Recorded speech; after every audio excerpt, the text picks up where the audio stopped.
We all have an inner voice. हम सबकी एक अंदर की आवाज होती है, लेकिन बहुत सारे लोगों को ये नहीं पता कि हम सबके अंदर ना एक छोटी आवाज भी होती है. There's a little voice also that we have.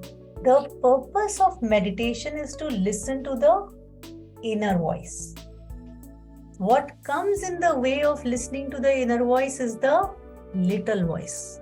How do you differentiate between the two? This little voice is that little voice in your head that is constantly telling you why you should not have done what you did.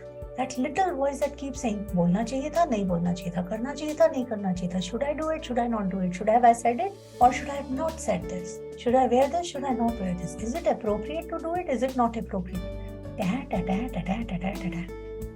Literally, guys, it makes you crazy at times. Just being present to and acknowledging the little voice is liberating to acknowledge, oh, I am not this little voice.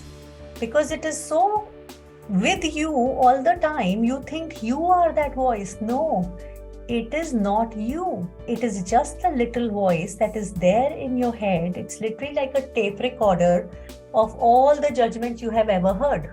Sometimes some of you have your mother or father's little voice in your head, constantly telling you, you should do this, you should not do this. So just let go of that. Just intend for that to release.